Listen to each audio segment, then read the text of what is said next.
Hey guys, Leanne Rainey here. Going to talk about the difference between the Sandbox, a blueprint, and an actual class in Canvas.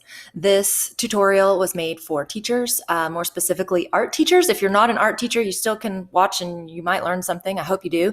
But if you're an art teacher, this is how I've got my Canvas structured, and Canvas was kind of tricky to me in the beginning. So I'm just doing these tutorials to hopefully share with you to help any of you out who need it. So when you're in Canvas, when you log in, you go straight to the dashboard, like it automatically sends you to the dashboard.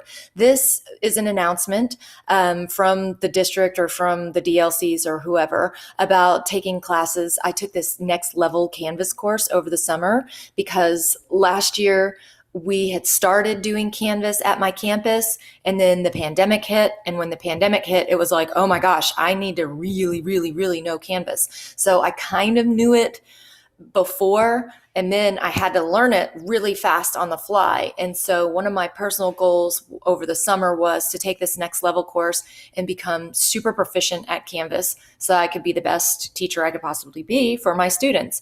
And, art is an interesting and unique content area to flip to digital. So I want to be able to do that as best as I can. So when you log in, you're on your dashboard. Any announcements will be right there up top. And then you come down and you'll see these tiles. Okay, these are the tiles for whatever published. It says published courses.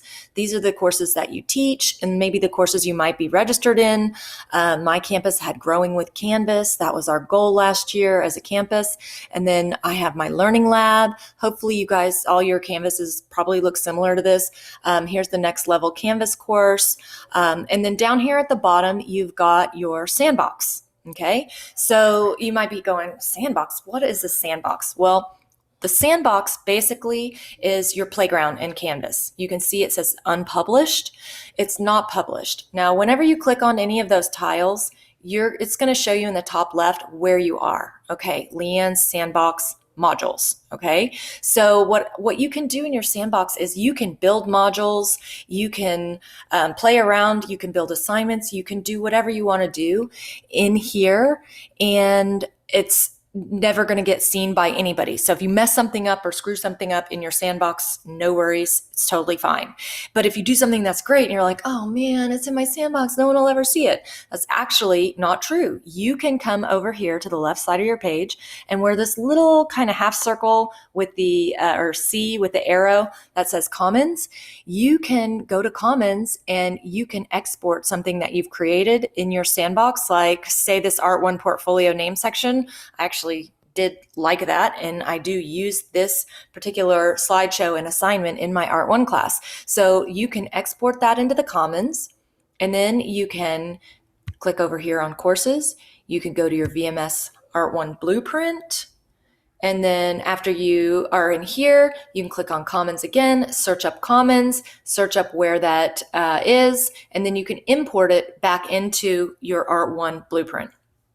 Okay, so, and again, here I'm in the blueprint, but you might be like, wait a minute, you said you were going to tell us what a blueprint was, what the Sandbox is. So you know now that Sandbox is the playground, it's unpublished, and you can build things in there, play around with Canvas, experiment, learn it, whatnot. A blueprint is not your actual class, but the blueprint is your friend. So what that means is when you have your classes with your students in them, there will be another tile. So if it's summertime right now, if I was in the middle of the school year, I would have duplicate tiles. I would have a blue tile that said VMS Art 1 Blueprint, and then I would have another blue tile that would say VMS Art 1. And then I would have two gray tiles, one that's a blueprint and one that's the actual course. So why, you ask? Well, the actual courses with our students in them fall off at the end of the year. They get refreshed every year. We don't get to keep the content or carry those students over into the next years because they all get enrolled into a different class and Canvas or whoever, I don't know, we don't get to keep those. So because we don't get to keep those and nobody likes to reinvent the wheel, we have these handy dandy blueprints. So the blueprint, you can build all of your content for your classes within your blueprint, and then you can come over here to the top right and you can hit your sync button, right here, and you can sync everything from your blueprint into your actual course from year to year. So, like I said, my personal goal was to be better at Canvas and to learn it better. My next goal, piggybacking off of that, was to come into my Canvas top modules, my blueprints, and really create a good framework and sound structure that was easy for my students to navigate and easy for me to see. And you can see here, I've done it. I've got all of this. Welcome to Art at Vandeventer Middle School. This is my first module, and the students will be able to come through here, do that, look at these things. All right, it's a course description, anything they want to know about that, things if they want to know things about me, they can learn that. They can see my tutorial schedule.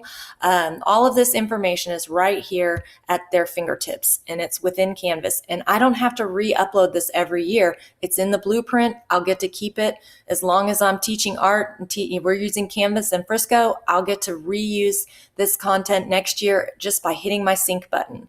I've got my first day presentation. I can come in each summer and just tweak it and carry it over. So I hope this helps. I hope this helps you guys understand the difference between a sandbox, a blueprint, and an actual class. And if you have any questions, feel free to email me anytime or message me, and I'll be happy to help you out. Thanks a lot.